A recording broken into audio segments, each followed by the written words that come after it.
안녕하세요. 김경수 목사입니다. 오늘은 지난 시간에 미흡했 등을 보완해서 데라의 가정에 숨겨진 이야기에 대해서 함께 생각해 보겠습니다.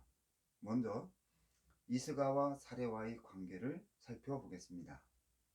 창세기 11장 29절에서 아브람과 나홀이 장가들었으니 아브람의 아내의 이름은 사레며 나홀의 아내의 이름은 밀가니 하란의 딸이요 하란은 밀가의 아버지이며 또 이스가의 아버지라고 하였습니다.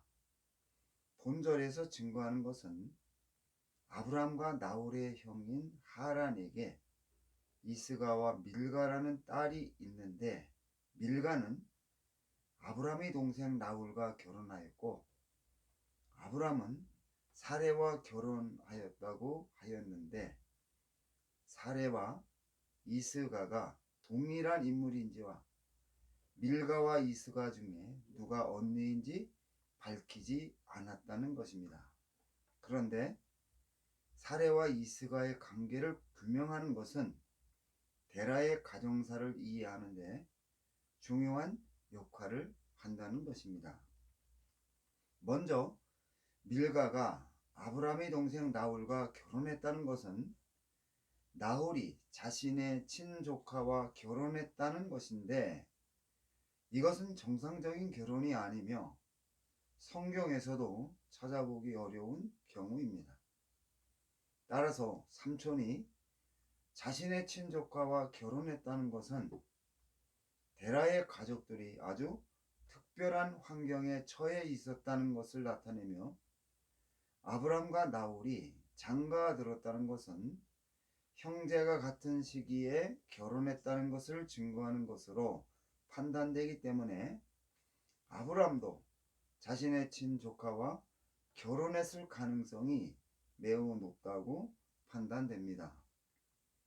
사도행전 7장 2절에서 우리 조상 아브람이 하란에 있기 전 메소포타미아에 있을 때에 영광의 하나님이 그에게 보여 이르시되 고향과 친척을 떠나 내가 네게 보일 땅으로 가라 하시니, 창세기 11장 31절에서 데라가 그 아들 아브람과 하란의 아들인 그의 손자 롯과 그의 며느리 아브람의 아내 사레를 데리고 갈대아인의 우르를 떠나 가나안 땅으로 가고자 하더니 하란에 이르러 거기 거류하였다고 하였는데, 본절에서 증거하는 내용을 분석하면 영광의 하나님이 아브람에게 나타나 너의 고향 친척을 떠나 내가 네게 보일 땅으로 가라고 말씀하셨는데, 여호수아서 24장 2절에서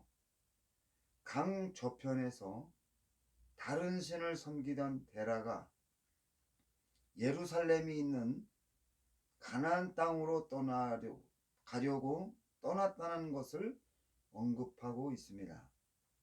데라가 갈대아 우르에서 그동안 자신이 섬기던 신을 버리고 자신의 조상들이 살았던 예루살렘에 있는 가나안 땅으로 가려 했다는 것은 데라와 그의 가족들이 특별한 사연이 있었다는 것을 가르쳐 주는 것입니다. 그리고 데라가 떠날 때 그의 둘째 아들 나홀과 자부 밀가는 데려가지 못했고 후에 하란에서 제외하여 살았는데, 나홀이 데라의 가족과 살다가 데라가 죽고 아브람과 헤어질 때까지 여러 명의 아들을 낳았습니다. 이때 첫째 아들과 둘째 아들의 이름이 가진 의미는 나홀이 하란에 도착하여 데라와 함께 살기 시작할 때의 그 마음을 나타내고 있다고 추정이 됩니다. 창세기 22장 21절에서 나홀의 첫째 아들의 이름이 우스인데 상의하다는 뜻이고, 둘째 아들의 이름이 부스인데 멸시하다는 뜻입니다. 이러한 성경의 증거는 데라가 갈대아 우르를 떠날 때 나홀과 상의 없이 떠났다는 것과 아브람과 데라가 갑자기 떠남으로 그들이 마땅히 감당해야 할 무거운 짐을 얼떨결에 나홀이 맡아서 감당해야 했으며 그 일로 나홀이 큰 고통을 받았기 때문에 하란으로 도망친 나홀이 둘째 아들을 낳을 때까지 아버지와 형에 대하여 분노하는 마음이 그대로 남아 있었다는 것을 가르쳐 주고 있습니다. 이러한 증거는 데라가 아브라함의 가족만 데리고 급하게 도망치듯 갈대아 우르를 떠나야 했다는 것을 나타내고 있습니다. 즉 아브라함과 데라가 야반도주할 수밖에 없는 환경에 처해 있었다는 것을 증거하는 것입니다. 창세기 12장 11절부터 13절까지에서 그가 애굽에 가까이 이르렀을 때 그의 아내 사레에게 말하되 내가 알기에 그대는 아리따운 여인이라 애굽 사람이 그대를 볼 때에 이르기를 이는 그의 아내라 하여 나는 죽이고 그대는 살리리니 원하건대 그대는 나의 누이라 하라. 그러면 내가 그대로 말미암아 안전하고 내 목숨이 그대로 말미암아 보존되리라고 하였습니다. 지금 아브라함의 일행이 가나안 땅에 임한 극심한 기근을 피하여 애굽으로 가는데 애굽 사람들이 아름다운 여자를 얻기 위하여 그 남편까지도 죽인다는 소문을 듣고 아브람도 자신의 그 아름다운 부인 사레로 인하여 죽을 수 있다고 판단하여 부인 사레를 부인이라 말하지 말고 누이 동생이라 말하자고 정했는데 사레가 한마디 불평도 없이 그대로 허락했다는 것입니다. 그뿐 아니라 사레를 아브라함의 누이로 부른 사건이 창세기 20장에 또다시 기록되었습니다. 그리고 사레가 아브라함의 누이가 아니라 부인이라는 것이 발각되어 해명할 때 창세기 20장 13절에서 하나님이 나를 내 아버지의 집을 떠나 두루 다니게 하실 때에 내가 아내에게 말하기를 이후로 우리의 가는 곳마다 그대는 나를 그대의 오라비라 하라. 이것이 그대가 내게 베풀 은혜라 하였다고 언급하였다는 것입니다. 이렇게 아브라함이 사라에게 먼저 자신이 위급한 상황에서 아내로 부르지 않고 누이라 부르겠다고 요구한 것은 사레가 아브라함에게 큰 빚을 졌다는 것을 증거하는 것입니다. 그뿐 아니라 창세기 26장 6절 7절에서 이삭이 그랄에 거주하였더니 그곳 사람들이 그 아내에 대하여 물음에 그가 말하기를 그는 내 누이라 하였으니 리브가는 보기에 아름다움으로 그곳 백성이 리브가로 말미암아 자기를 죽일까 하여 그는 내 아내라 하기를 두려워함이었다고 하였습니다. 본절에서도 이삭도 그의 아버지 아브람처럼 생명이 위험하다고 판단했을 때 자신의 부인을 누이로 불러서 이삭이 리브가를 자신의 생명을 지키는 방패로 사용한 것은 창세기 24장 10절에서 아브라함의 종이 그 주인의 모든 좋은 것을 낙타 열필에 싣고 나홀 성으로 가서 리브가를 데려온 것을 보고 이삭은 돈을 주고 리브가를 사왔다고 생각한 것을 나타내는 것입니다. 따라서 아브라함이 위험에 처한 자신의 생명을 구하기 위하여 사레를 자신의 누이라고 부른 것은 아브라함이 사레를 위하여 큰 돈을 지불했다는 것을 나타내고 있습니다. 나홀이 하란에 도착하여 먼저 떠난 아버지와 형을 만나 살아가면서 낳은 맏아들인 우수와 둘째 아들 부스의 이름의 의미가 아버지와 형이 상의 없이 갑자기 떠나므로 모든 짐을 나홀이 감당하면서 고통을 받았기 때문에 나홀의 분노한 마음을 나타낸다고 이미 앞에서 살펴보았습니다. 일반적으로 가족을 버리고 떠나야 하는 상황은 전쟁이 일어나서 빨리 피난을 가야 할 때와 많은 빚을 지고 갚을 길이 없을 때 취하는 최후의 행동입니다. 그런데 데라가 그의 둘째 아들에게조차 알리지 못하고 야반 도주했다는 것과 사레가 평상시 아브라함에게 진 빚을 갚으려고 행동했다는 것은 데라와 그의 가족들이 다른 사람에게 진 큰 빚을 갚지 못해서 야반 도주할 수밖에 없었다는 것을 나타내는 것입니다. 이러한 해석을 종합해 보면은 하란이 빚을 많이 지고 죽었기 때문에 아브람과 나홀이 아버지의 빚을 갚는 조카들을 위하여 많은 돈을 지불했지만 아직 갚아야 할 돈이 많이 남았기 때문에 조카들과 결혼하여 함께 빚을 갚아야 했고, 갚아야 할 빚이 너무 많아 남아있는 희망이 보이지 않는 상황에서 하나님이 아브라함에게 고향을 떠나라고 말씀하시자 데라가 가족들을 이끌고 가나안을 향해 도망친 것이라고 추정이 됩니다. 이러한 해석을 근거하면은 사레와 이스가가 동일한 인물일 가능성이 매우 높다고 추정이 됩니다. 주석학자 랑게도 사레와 이스가가 동인이라고 해석하였다는 것입니다. 다음 데라와 데라의 부친 나홀에 대해서 살펴보겠습니다. 데라라는 이름은 지체하다 혹은 거류하다는 뜻으로 데라의 부친 나홀이 갈대아 우르로 이주하여 살기 시작할 때 데라를 낳았다는 것을 나타내고 있습니다. 이러한 성경의 증거는 벨렉이 주도하여 예루살렘을 떠난 사람들 가운데 나홀도 포함되었으며 이때 나홀이 결혼한 부인과 함께 갈대아 우르에 도착하여 데라를 낳고 거류하기 시작했다는 것으로 추정할 수 있습니다.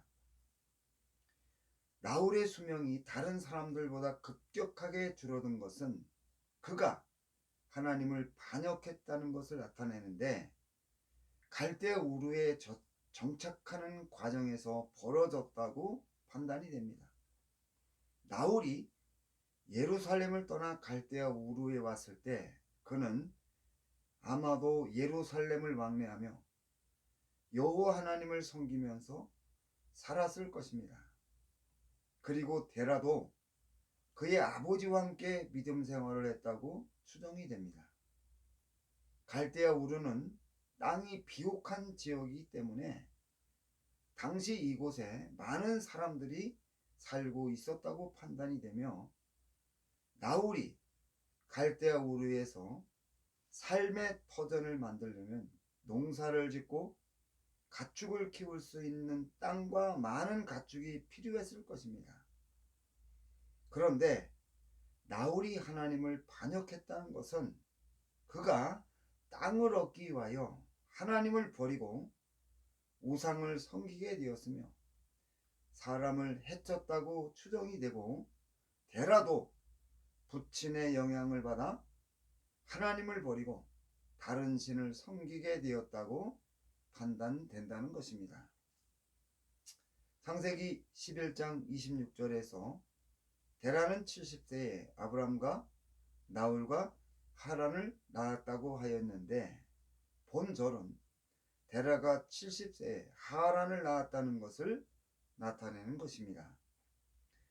이러한 성경의 증거는 데라가 60대 후반에 결혼했다는 것을 증거하는데, 지금까지 데라의 조상이 평균적으로 30세 전후에 결혼하여 자녀를 낳았던 패턴이 깨어졌다는 것을 발견할 수 있는데, 이러한 모습은 하나님을 떠나 사는 데라의 환경이 나홀이 많이 노력을 했음에도 가난했다는 것을 나타내고 있다고 추정할 수 있습니다. 하란이 그의 자녀들에게 큰 피해를 입히는 행동을 한 것도 가난에서 비롯된 것으로 추정할 수 있으며, 이 모든 것이 나홀이 하나님을 버리고 우상을 섬김으로 생긴 결과임을 증거한 것으로 판단이 됩니다. 창세기 11장 24절 25절에서 나홀은 29세에 데라를 낳았고, 데라를 낳은 후에 119년을 지내며 자녀를 낳았다고 증거한 것은 나홀이 148세에 죽었다는 것을 나타내며, 이때 데라의 나이는 119세였으며 하란의 나이는 49세였습니다.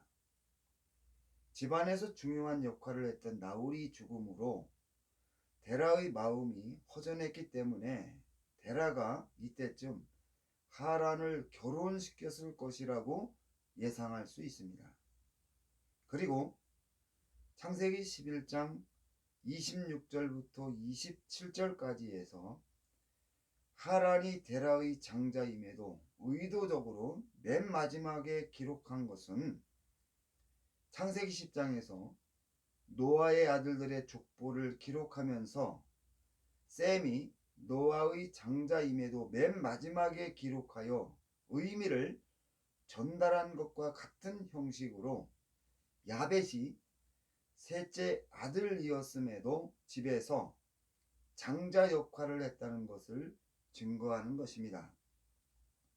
마찬가지로 하란이 데라의 장남이지만 의도적으로 맨 마지막에 기록한 것도 그가 데라의 가정에서 장자 역할을 하지 못했다는 것을 나타내는 것입니다.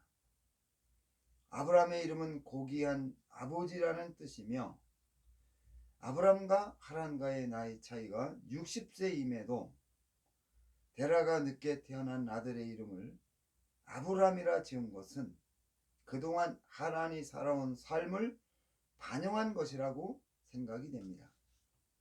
데라가 낳은 하란의 동생을 고귀한 아버지라는 의미를 가진 아브람이라고 지은 것은 데라가 하란에게 자신의 삶을 돌아보고 좋은 아버지가 되라는 간절한 바람이 담겼다고 분석이 됩니다. 창세기 11장 29절에서 하란은 밀가의 아버지며 이스가의 아버지라고 하였는데, 이스가가 사레와 동일이라면 아브람과 10살 차이가 납니다. 이러한 증거는 사레가 태어나기 전 하란의 가정에서 먼저 태어난 자녀가 있었다는 것을 암시하며, 하란이 이들에게 큰 잘못을 저질렀다는 것을 나타내고 있습니다. 오늘날까지 남아있는 당시 문헌을 참고하면 당시에는 부모가 돈을 받고 다른 사람에게 자신의 자식들을 팔아버리는 풍습이 있었다고 하였는데, 하란도 이러한 문화에 묻혀서 자신의 자식들을 팔았다고 추정이 됩니다. 그래서 데라가 하란의 잘못을 깨닫고 좋은 아버지로 변화되기를 바라는 마음을 담아 아브라함으로 이름을 지었다고 추정이 되며, 데라가 자신의 자식들에게 해서는 안 될 짓을 한 것은 가난했기 때문이라고 추정할 수 있습니다. 그리고 창세기 20장 12절에서 아브라함이 그는 참으로 나의 이복 누이로서 내 아내가 되었다고 말한 것은 할아버지 데라가 손녀 사례를 양녀로 삼았다는 것을 나타내는데, 사례는 미인이었기 때문에 하란이 다른 사람들에 비하여 많은 돈을 받고 팔았으며, 아브람이 사례를 구하기 위하여 값을 지불하여 구해 주었는데 또다시 사례를 팔아버리는 일이 반복되었고, 팔려가 절망에 처한 사례를 데라가 반드시 구해준다는 것을 확실하게 심어주기 위하여 데라가 사례를 양녀로 삼았다고 생각이 됩니다. 그런데 하란이 죽을 때 또다시 많은 돈을 받고 자신의 그 모든 자식들을 넘겼기 때문에 데라가 손주들의 빚을 갚는 기간을 단축시키려고 아들과 손녀를 결혼시킨 것이며, 빚을 갚는데 너무 많은 시간이 소요되고 빚을 갚은 후에 희망이 없었기 때문에 하나님이 아브라함에게 나타나 너의 본토 친척 아비 집을 떠나 내가 지시하는 곳으로 가라고 했을 때 데라가 가족들을 데리고 도망친 것으로 판단이 됩니다. 데라가 갈대아 우르에서 아브라함에게 나타나 말씀하신 하나님의 말씀을 듣고 가나안으로 떠난 것은 그가 이전에 하나님을 섬겼던 믿음을 다시 되찾은 것이며, 예루살렘을 왕래하면서 멜기세덱이 다스리는 예루살렘이 가장 안전한 곳으로 판단했기 때문일 것입니다. 하란에서 하나님이 아브라함에게 사례만 데리고 떠나 내가 보여줄 땅으로 가라고 했을 때 그의 조카 롯을 데리고 함께 떠난 것과, 아브라함과 롯이 어쩔 수 없이 헤어질 때 롯에게 먼저 땅을 선택할 수 있는 선택권을 준 것과, 하나님이 의도적으로 아브라함과 롯을 헤어지게 만들었다는 것을 듣고 하나님을 대적하는 행동을 한 것과, 롯이 사는 소돔성을 심판한다는 소식을 듣고 아브라함이 소돔성을 구하기 위하여 필사적으로 기도했으며, 소돔성이 하나님의 심판을 받고 완전히 망할 때 롯도 함께 죽었다고 판단하여 아브라함이 하나님을 크게 반역했다는 것은 아브라함이 롯을 이 세상에서 가장 귀하게 여겼다는 것을 나타내고 있습니다. 아브라함이 조카 롯을 이토록 귀하게 여긴 것은 롯이 아브라함을 어려서부터 잘 따랐고 아브라함이 롯을 위하여도 큰 돈을 지불했기 때문이라고 판단이 됩니다. 이러한 데라의 가정사는 성경을 읽는 사람들에게 큰 용기를 주고 있습니다. 팔려간 사례와 롯은 최고의 밑바닥에서 비참하게 살았을 것입니다. 이러한 사람들을 하나님이 부르시고 귀한 직분을 주어서 온 천하 만민에게 복음을 전하게 했던 것입니다. 예수님 당시에 소외되었던 고아와 과부와 세리를 찾아와 친구가 되어 주셨던 사건의 말씀은 사례와 롯을 떠올리게 합니다. 이렇게 해서 오늘 강론을 모두 마치겠습니다.